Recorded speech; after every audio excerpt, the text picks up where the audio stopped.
solo a ti, Señor. Mírate solo a ti, Señor. Mírate solo a ti, Señor. Y no mirar atrás. Seguir tu caminar, Señor. Seguir sin desmayar, Señor.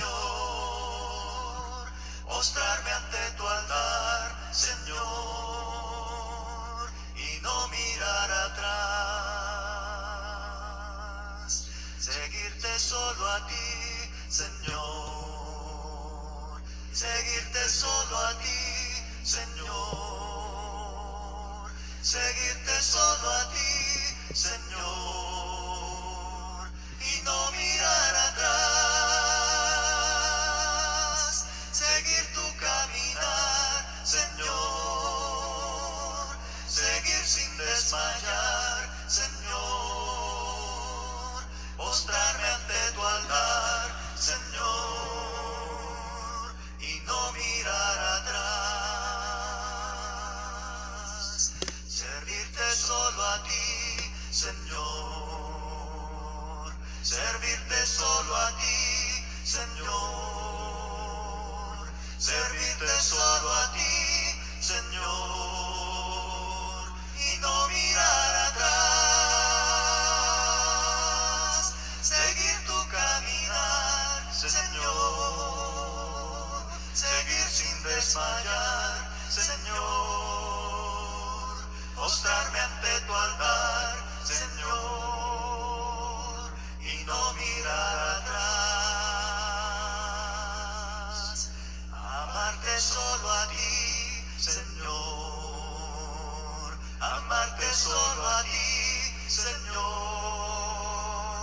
Amarte solo a ti, Señor, y no mirar atrás. Seguir tu caminar, Señor. Seguir sin desmayar, Señor. Mostrarme ante tu altar, Señor, y no mirar atrás.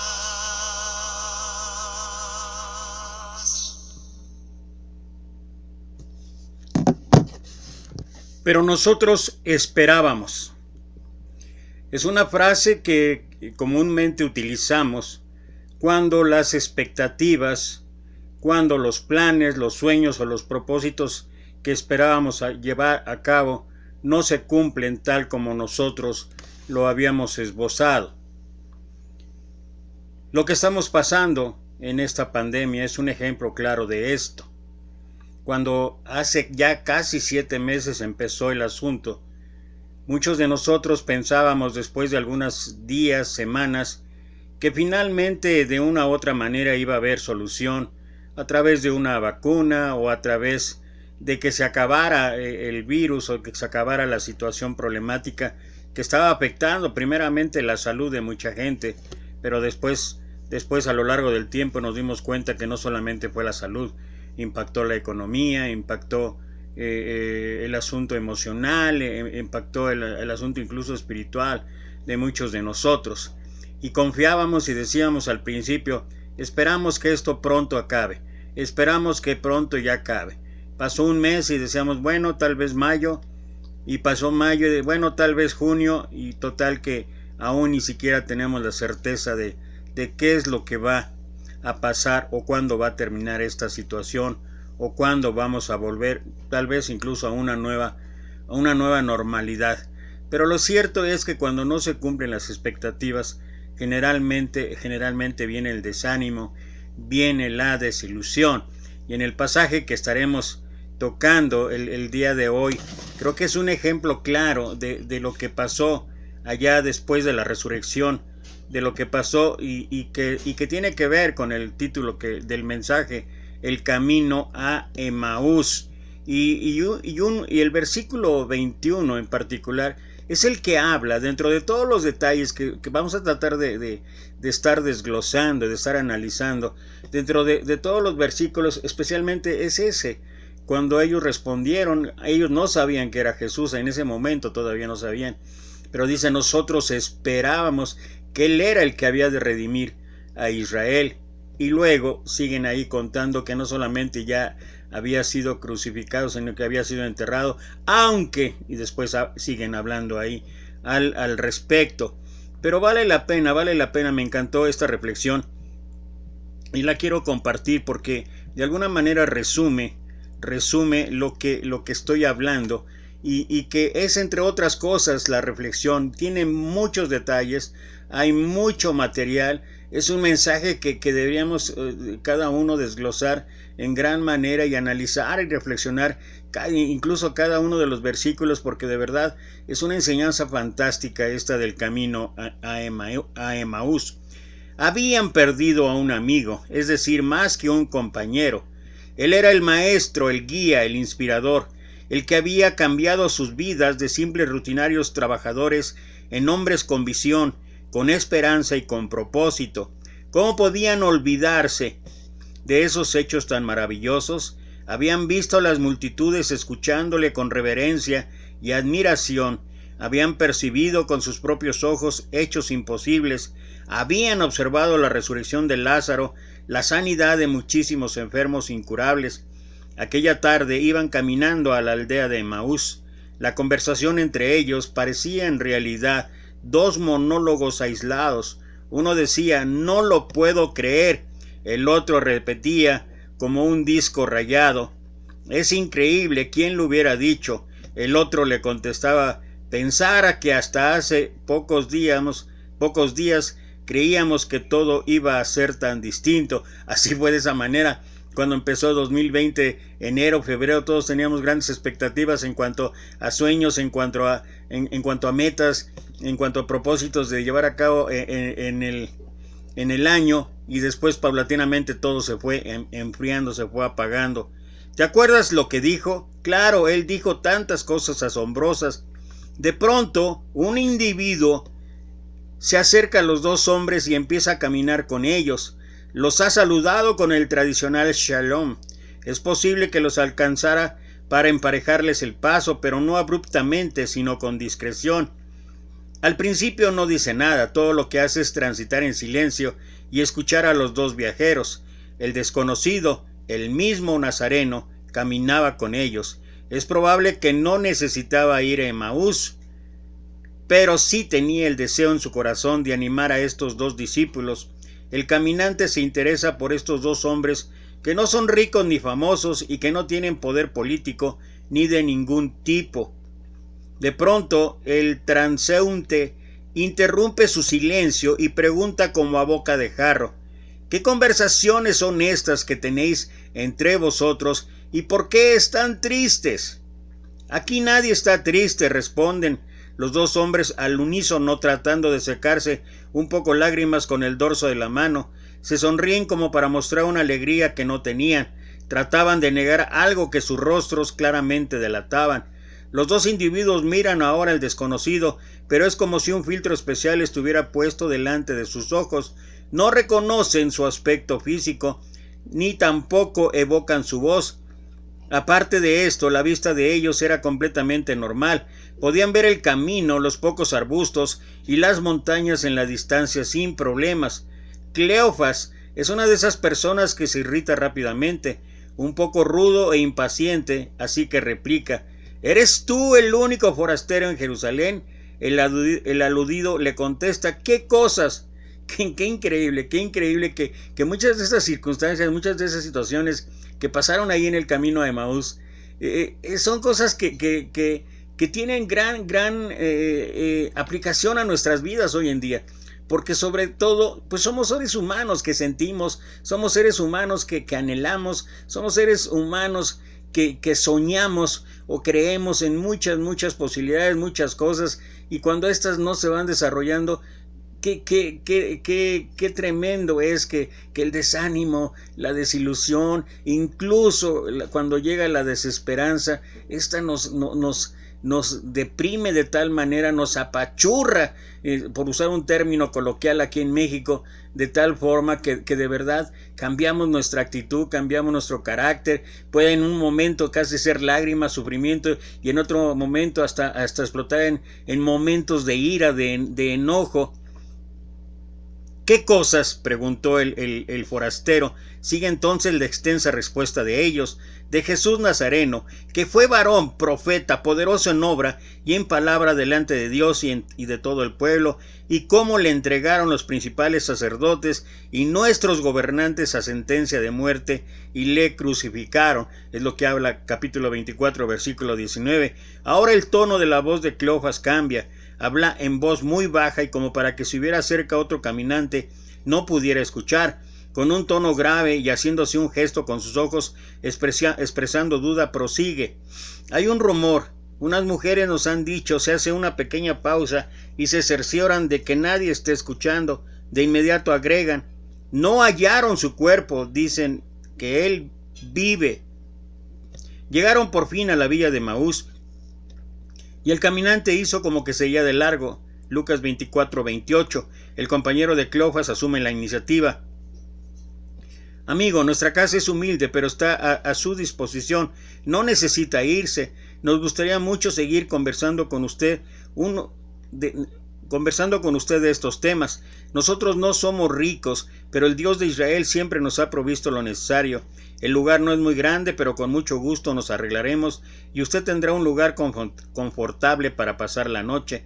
Ellos querían saber más. El desconocido hablaba palabras tan especiales y te has dado cuenta cómo en ocasiones, cuando más deprimidos estamos, cuando más desilusionados, cuando más desesperanzados estamos, llega un momento en que una alabanza, en que una reflexión bíblica, en que una oración nos hace sentir de veras en una esfera totalmente diferente y nos hace volver a tener la credibilidad o a tener la certeza de que algo mejor va a venir, de que algo va a cambiar. Ellos querían saber más. El desconocido hablaba palabras tan especiales. Solo hacía un corto tiempo desde que escucharon del Mesías palabras de vida. Sin embargo, parecía haber pasado mucho tiempo desde que oyeron frases tan cautivadoras. Está atardeciendo y los colores rojizos del crepúsculo pintan unas pocas nubes.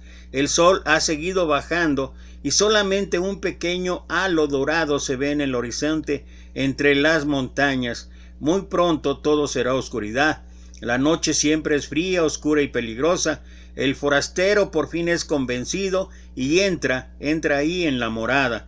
Es una vivienda común, paredes blancas, pequeñas ventanas en la parte superior. Para entrar hay que agacharse un poco porque la puerta no es alta. La habitación es modesta, pero está limpia. El desconocido entra y se comporta como si estuviera en su propia casa. Es lo que narra Lucas 24, 29 y 30. Y en verdad, fíjate, primero la invitación de ellos para que él entre. Todavía hasta ese momento no saben que es Jesús, pero lo hacen entrar por las palabras tan especiales que ha ido mencionando, por toda la reflexión que ha venido haciendo, platicando con ellos, y lo invitan. Y la atmósfera es totalmente diferente. ¿Y acaso no es lo que nosotros cada día tenemos el privilegio, la oportunidad, tenemos la bendición de lo que dice Apocalipsis 3:20? He aquí yo estoy a la puerta y llamo. Si alguno oye mi voz, abrirá la puerta y yo entraré y cenaré con él y él conmigo. Y esos momentos mágicos que en ese momento están ocurriendo en la historia son momentos mágicos que nosotros podemos replicar hoy en día, sobre todo en situaciones y circunstancias cuando la desesperanza, cuando el desánimo, la desilusión ha invadido nuestras vidas. Y siempre tenemos de veras la certeza, la convicción, la seguridad de que a través, como dije antes, de una oración, de una reflexión, de un invitar a Jesús cada momento a entrar en tu corazón para que Él tenga un banquete con cada uno de nosotros, es la mejor garantía de que entonces el contentamiento, de que entonces lo que conceptualizamos como felicidad llegue otra vez a nuestra vida. No quieren perder una palabra, están magnetizados. Escuchan a ese hombre con interés y fascinación. El individuo habla con naturalidad, verdades profundas que las explica de una manera hermosa y sencilla. Luego de un rato de estar sentado a la mesa, asume la iniciativa, toma el pan y da gracias a Dios por él. Si bien esto habitualmente lo hacía el dueño de la casa, Cleofas y su amigo consciente no se oponen ni hacen preguntas. Es que el caminante actúa con tanta libertad y autoridad como que no necesitara pedir permiso. Las palabras brotan de la boca del visitante. Habla del Eterno con sinceridad, confianza y familiaridad. Pero es cuando pronuncia la palabra Padre que comienzan a darse cuenta de que ese hombre no podía ser otro que él que habían crucificado. El huésped está orando utilizando los mismos términos, la misma reverencia, la misma la misma entonación que habían oído muchas veces cuando lo hacía el Mesías. Diríamos hoy que era una grabación auditiva de alta fidelidad. Entonces observa nuevamente al desconocido y claramente reconocen al Señor Jesús. Un grito de alegría surge de los labios de los dos hombres. ¡Es Él! ¡Es Él!, exclaman al unísono. Cuando reaccionan, Él ya no está. Desapareció sin darse ellos cuenta. Cleofas y su amigo vuelven a Jerusalén de inmediato a comunicar a los detalles la historia con lujo de detalles. No tuvieron oportunidad de sorprenderlos con la buena nueva, pues antes que abrieran la boca los reunidos se les anticipaban: ha resucitado el Señor verdaderamente y ha aparecido a Simón. Tras el desahogo de ellos, recién los dos llegados tienen su turno para noticiarles su curiosa reciente experiencia. No lo podemos creer, dicen unos, pero era él mismo, insisten los recién llegados. Nuestro corazón ardía de una manera extraña que nunca antes habíamos experimentado mientras nos hablaba en el camino. Y vale la pena hacer una reflexión aquí en cuanto a estos últimos versículos, sobre todo el 35, 34, 33, 34, 35, que habla que una vez que ellos se percatan de que era Jesús el que había venido caminando a su lado, ellos de inmediato, dice ahí, después de que él desapareció, dice que de inmediato regresaron corriendo. ¿Cuánto tiempo hicieron? La distancia de Jerusalén a Emaús era 10 kilómetros. Imagina el tiempo que tardaron cuando iban caminando, desesperanzados, desilusionados, desanimados, y cómo las cosas empezaron a cambiar cuando nuestro Señor empieza a hablarles, empieza a conversar con ellos, y sobre todo cuando empieza a citarles pasajes de la Escritura. Imagina cuánto tiempo hicieron, no lo sé, pero una caminata de 10 kilómetros, pues me atrevo a decir que prácticamente podrías aventarte, no sé, 2 horas, 2 o 3 horas o alguna cosa así, dependiendo pues algunos factores como la condición física, etcétera, etcétera. Pero lo asombroso es que cuando regresan corriendo, fue casi en un instante. Y me hace mucho recordar cuando Elías estaba huyendo de Acab, y que finalmente por mandato de Dios va, se encuentra con él, hacen el sacrificio, Dios muestra su poder al consumir el sacrificio que ofrece Elías, a diferencia de los profetas falsos de Baal. Y después cuando Elías invita al rey a ir hacia las montañas porque quería que él viera algo, y lo que quería que él viera era que las nubes se iban acercando, porque no había llovido en 3 años y ahora iba a llover. Y cuando van regresando, dice ahí en 1 Reyes capítulo 20, ahí lo puedes encontrar, dice ahí que cuando regresaron corriendo de tal manera porque la lluvia se venía encima, el rey en su carro con su caballo venía, y ¿qué crees? Elías corrió más rápido que el caballo. Cuando ponemos nuestra confianza en Dios, cuando creemos en Dios, cuando las buenas nuevas de Dios llegan a nuestra vida, es muy probable que en nuestra vida sucedan cosas increíbles, tal como pasó ahí, y tal como allá con Elías, y tal como pasó aquí con estos 2 discípulos en el camino a Emaús. Es muy probable que las perspectivas, no solamente sentimentales, emocionales, morales, espirituales, cambien, sino también las condiciones físicas. En verdad que parece increíble, pero el espíritu que hay dentro de nosotros tiene un poder para movernos de tal manera que incluso va a haber hechos milagrosos. Y cómo cambia, sobre todo la perspectiva, cómo cambia las situaciones cuando nosotros nos abocamos realmente a creer que Él tiene respuesta, que Dios tiene la satisfacción para todas y cada uno de nosotros. Esta es una de las historias más tiernas del Nuevo Testamento. Si a las narraciones de los evangelios les fuéramos a poner música, esta sería una de esas en que predominan los instrumentos suaves y melodiosos, y la historia entera sería para ejecutarla en un volumen muy suave, así planísimo. No hay lugar aquí para tambores, trombones, trompetas, batería, guitarra eléctrica y todo lo demás, porque así es la presencia del Señor. En ese mismo pasaje de Elías, cuando él huye amenazado por Jezabel y se va a encerrar ahí en una cueva, dice ahí que llegó un gran fuego y luego un gran terremoto y etcétera, etcétera, y después dice que al final un silbo suave y apacible, y ahí estaba la presencia de Dios. Y creo que en muchas ocasiones nosotros deberíamos considerar eso, que la presencia de Dios es en muchas circunstancias, en muchos sentidos, puede ser a través de estruendos, puede ser a través de rayos. Finalmente Él domina todo, Él es el dueño absoluto de todo y todo está bajo su potestad.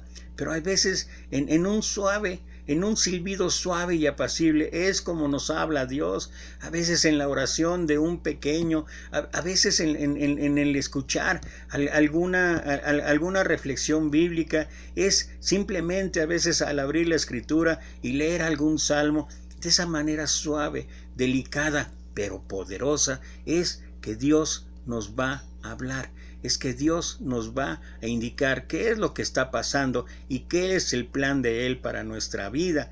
Lo que pasa es que a veces somos tan escandalosos, somos tan ruidosos que quisiéramos, y yo creo que esa es una de las circunstancias de la adoración. Cuando cantamos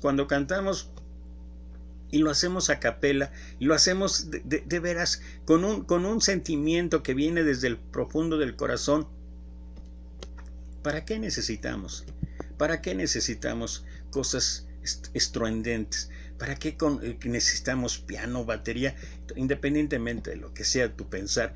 Pero lo cierto es que en muchas ocasiones Dios nos habla de manera suave, nos habla de manera delicada. Los elementos extraordinarios son casi imperceptibles. Primero, los ojos de aquellos dos están velados y no pueden reconocer al Señor Jesús. Luego los ojos están desvelados y se dan cuenta de que es Él. Aparte de esto, todo es natural hasta el momento en que el desconocido desaparece. La aparición fue normal, acercándoseles alguien que venía caminando. La desaparición fue súbita y sugeriría que no se fue caminando, sino que desapareció delante de sus ojos. Quizá lo hizo así para evitar una penosa despedida. El diálogo comienza con la pregunta: ¿de qué estás hablando?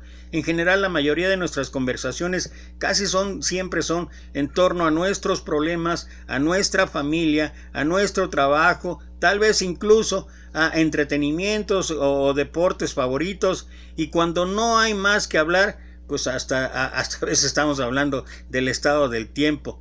Jesucristo les dice claramente que andan de cara triste. A nadie le agrada que le digan que tiene la cara penada. Muchas veces sonreímos cuando estamos llorando por dentro. Quizá otros no se hubieran dado cuenta ni les hubiera llamado la atención, pero qué hermoso es saber que Él no solo puede ver nuestros rostros, sino también leer nuestros corazones. Y esto es algo que frecuentemente pasa, y lo he mencionado muchas ocasiones cuando he tenido la oportunidad, la bendición o el privilegio de compartir el mensaje dentro de la iglesia, y que les digo, ¿cómo es posible que a veces cuando nos preguntamos unos a otros, ¿cómo estás? Generalmente la respuesta es bien. Aunque nuestro rostro esté totalmente contristado, aunque nuestro rostro esté totalmente sumido en depresión, en tristeza, pero no sé por qué es esa costumbre que tenemos de tratar de ocultar nuestro real estado, de cuál es nuestra situación por la que estamos pasando, y eso no es un delito ni es un pecado. Y Jesús mismo, nuestro Dios mismo, sabe, porque Él conoce nuestro corazón, porque Él sabe lo que estamos sintiendo. Cuando el Mesías les pregunta qué cosas, no es porque no lo supiera, sino porque quiere que quiere de ellos una contestación concreta. Los dos hombres responden de Jesús Nazareno, que fue varón y profeta, versículo 19 de Lucas. Por supuesto que ellos sabían que Jesucristo era mucho más que un profeta, así que agregan, nosotros esperamos, aquí está el punto que mencionaba yo y que me gusta siempre en este mensaje, me encanta resaltar esto. Me encanta resaltar porque es algo que ocurre comúnmente, es algo que ocurre en la vida del ser humano, la desesperanza. Pero nosotros esperábamos que era Él el que había de redimir a Israel, es decir, un limitado concepto nacionalista. Entonces enfatizan, además de todo esto, hoy es ya el tercer día que esto ha acontecido. Lucas capítulo 24, versículo 21. El maestro había anunciado muchas veces que algo extraordinario iba a suceder al tercer día después de su muerte. El evangelista nos da la razón de por qué no lo reconocen. Nos informa o nos dice que tenían los ojos velados. Pareciera que fue una intervención milagrosa especial del Señor. Esto permitiría que ellos pudieran aprender los elementos de la doctrina sin estar tan fuera de sí por el hecho de reconocer al maestro, a quien consideraban ellos ya muerto. Era muy importante que ellos entendieran que la muerte del Mesías no fue un fracaso del plan, sino el perfecto cumplimiento del designio o del propósito divino. El énfasis de esta visita vino a ser la enseñanza de las Escrituras y no el reconocimiento físico del Salvador resucitado. Nuestros corazones se llenan de asombro al darnos cuenta de que Jesucristo llama cosas nada menos que a los eventos más importantes de la raza humana, es decir, la historia de la redención. A la interrogante del maestro, ¿qué cosas? La respuesta es interesante. Podían haber empezado con la doctrina de la deidad de Cristo y de la salvación, pero no lo hacen. Ellos ignoran la base espiritual de este caminante. Le dicen lo suficiente para corresponder al interés de él. Noten la secuencia de la información que le transmitieron aquellos dos hombres. Algunas mujeres fueron al sepulcro, no encontraron el cuerpo, informan que vieron visión de ángeles que dicen que él vive, y último de los nuestros, algunos fueron al sepulcro, pero a él no lo vieron. Es todo lo que en una manera resumimos de Lucas capítulo 24, versículo 24. Oh insensatos y tardos de corazón para creer todo lo que los profetas han dicho. ¿No era necesario que el Cristo padeciera estas cosas? Era necesario el camino del padecimiento antes de entrar en su gloria. Comenzando desde Moisés les declaraba en las Escrituras lo que de él decían. ¡Qué clase maravillosa de estudio bíblico! ¿Cuántos versículos de las Escrituras se abrieron de una manera que nunca se hubiera sospechado? ¿Cómo es posible que el Salmo 22 hablase de los sufrimientos en la cruz con una precisión inverosímil? ¿Cómo es posible que Isaías va a darnos tantos pormenores de su vida, su muerte y aún su glorificación? Y tú puedes ir ahí a Isaías capítulo 56 y parece que es un retrato de lo que iba a ocurrir cuando llegara el momento de la crucifixión. Comenzando desde Moisés, les declaraba en todas las Escrituras lo que de él decían. Lucas 24, 27.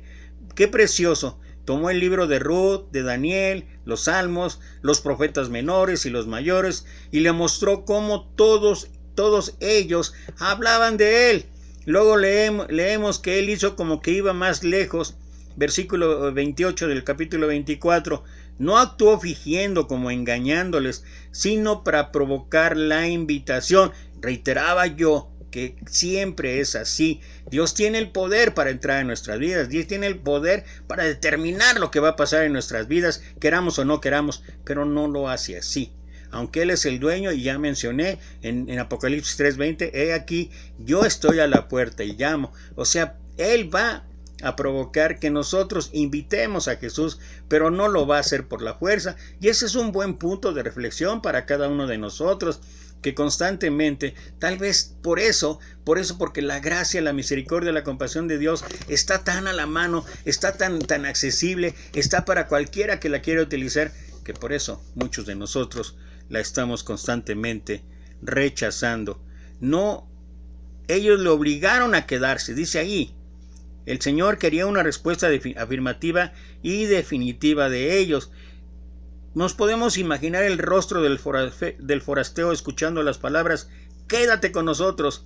Qué súplica, qué petición, qué aspiración, qué sencillez, qué profundidad, qué poco se pide y qué mucho en verdad se está pidiendo. Y así es en nuestra relación con Dios. En verdad que pedimos tal vez un par de huevos y recibimos todo un banquete. Aquel que conoce todo lo que hay en nuestro ser sabe que esta no es una invitación de cortesía, es un deseo del alma de ellos de profundizar más en el conocimiento de Jesucristo. El apóstol lo expresa a fin de conocerle y el poder de su resurrección y la participación de sus padecimientos, llegando a ser semejante a él en su muerte. Es lo que dice Pablo en Filipenses capítulo 3 versículo 10.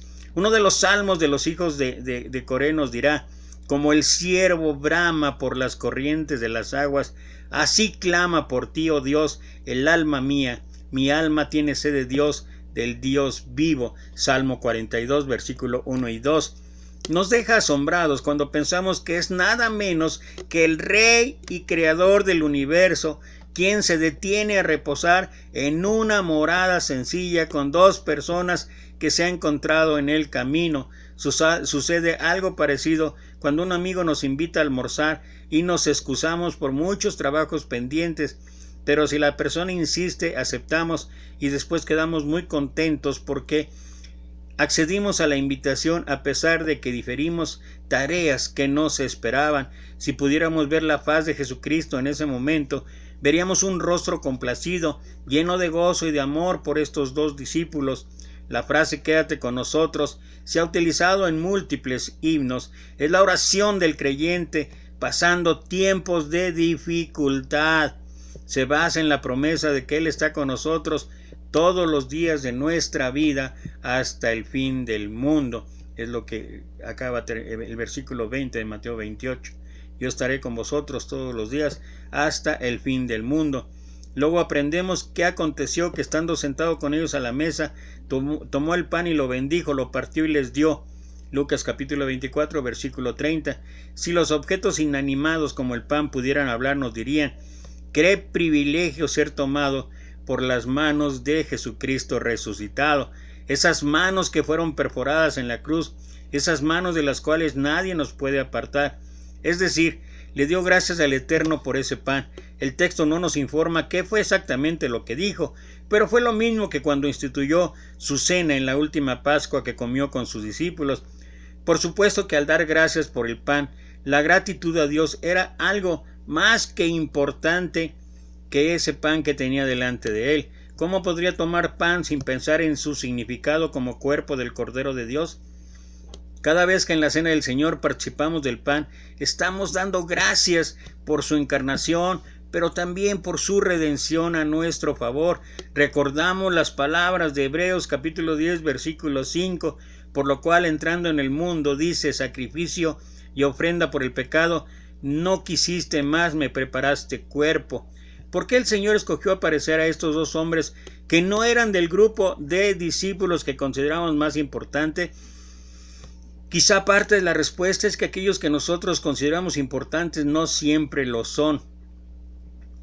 Y los creyentes que consideramos menos significativos son muy importantes para el Señor. ¿Qué ministerio ejercieron estos hombres en la iglesia primitiva? No lo sabemos, pero sin duda sus vidas habían sido transformadas y es seguro que sus vidas debió haber sido de mucha bendición, de mucho testimonio para algunas otras gentes.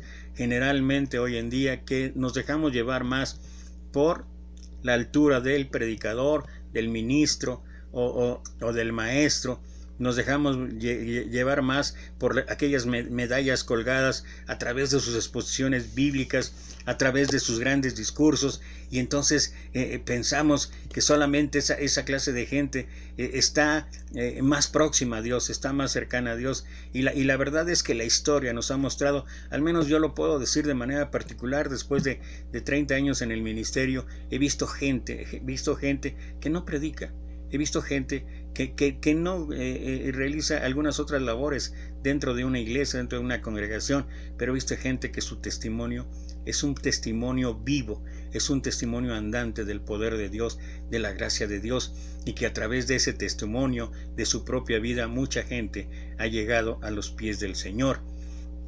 Qué bueno que haya instrumentos que den grandes prédicas, que den grandes discursos, mensajes, pero también es cierto que qué importante es todas aquellas gentes que de verdad, de una manera particular, hasta privada podría decir, de veras son un ejemplo vivo de lo que significa la misericordia, el poder y la gracia de Dios. Y gracias demos a Dios por ello, porque Jesús está interesado en ese tipo de corazones. ¿Qué ministerio ejercerían estos hombres? Hemos visto que estaban hablando sobre lo que había sucedido 2000 años después. El tema de la cruz mantiene toda su vigencia. ¿Qué significa que Él murió en la cruz en mi lugar? ¿Qué quiere decir que Dios cargó en Él el pecado de todos nosotros? ¿Qué implica la expresión la sangre de Jesucristo nos limpia de todo pecado? ¿Qué bien nos hace a los creyentes hablar sobre los temas de las Escrituras? Cuánto mal nos puede hablar de cosas impuras, porque da vergüenza aún mencionar lo que ellos hacen en secretos, es lo que dice Pablo en Efesios 5:12. La respuesta a la pregunta del Señor, ¿qué cosas?, se centra en la persona de Jesucristo. Hay una breve frase de 3 palabras, pero muy significativas: pero nosotros esperábamos. Y vuelvo a reiterar, eso es precisamente para mí uno de los puntos preponderantes en esta enseñanza.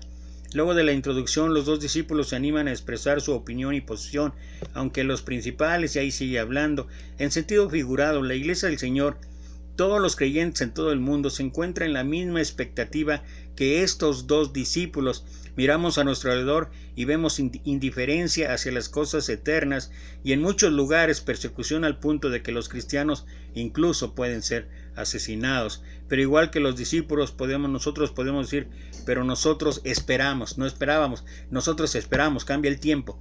Nosotros esperamos en Dios. Nosotros, como dice Isaías 40:31, pero los que esperan en Jehová tendrán nuevas fuerzas, levantarán alas como a las águilas, correrán y no se cansarán, caminarán y no se fatigarán. Ahí cambia ya la perspectiva, ahí cambia ya la situación. Cuando nosotros aprendemos lo que significa esperar en Dios, es estar o someternos a su autoridad, a someternos a su plan, a su propósito, y las cosas en nuestra vida, como dice ahí Isaías, tendremos nuevas fuerzas. Levantaremos alas como las águilas. Y la situación totalmente va a cambiar. Pero no debemos quedarnos aquí. El verbo esperar tiene 3 tiempos básicos que todos conocemos. Decimos esperamos y esperaremos el cumplimiento de su bendita promesa. Amados, ahora somos hijos de Dios y aún no se ha manifestado lo que hemos de ser, pero sabemos que cuando Él se manifieste, seremos semejantes a Él, porque lo veremos tal como Él es. Es lo que dice Juan en su primera carta, capítulo 3, versículo 10. Y lo que los creyentes tendríamos que estar esperando es su segunda venida. Después de todo, cuando participamos de la cena del Señor, la muerte del Señor, proclamamos y esperamos su venida. Se sugiere que están diciendo algo así. Si lo hubiéramos visto, estaríamos totalmente convencidos. De haberlo mirado, estaríamos radiantes de alegría. Si lo hubiéramos contemplado, no sentiríamos ese peso que nos agobia. Tras haberlo reconocido, Él desaparece, pero no como quien se esfuma en el aire. La Escritura nos dice que desapareció de su vista. No lo podían ver con sus ojos, pero el Señor, en su misericordia, nunca se ausenta de los suyos. Por eso el salmista declara: veía al Señor siempre delante de mí, porque está a mi diestra, nunca será conmovido. Hechos 2:25. Y bueno, creo que son muchos los detalles que podemos todavía hablar en cuanto a lo que ofrece el pasaje, pero lo cierto es que consideremos algunos detalles más para ya terminar este mensaje. Emaús era una villa casi insignificante, tanto que aún hoy en día no se está segura de su ubicación. Qué interesante hubiera sido si tuviéramos disponibles una de esas llamadas cámaras de video ocultas. Nos habrían mostrado todos los detalles del acercamiento de Jesús con aquellos 2 hombres. La respuesta de Cleofas, dicha de una manera actualizada, sería: ¿cómo es posible que usted ignore dado que estaba en la primera página de las noticias del periódico de Jerusalén, e incluso la CNN o la BBC de Londres y algunos otros grandes medios de comunicación lo han anunciado. Pero ni así creeríamos. Él se desapareció de su vista. Este término en el griego se utiliza solo aquí en todo el Nuevo Testamento. La palabra griega kaio, que aparece 12 veces en el Nuevo Testamento, significa arder, tal como lo describe Apocalipsis 21:8, donde leemos del lago de fuego que arde con fuego y azufre. Y son varias las consideraciones que todavía podemos sacar con respecto a este pasaje. Lo cierto es que en una u otra manera, de manera particular, yo me quedo con eso.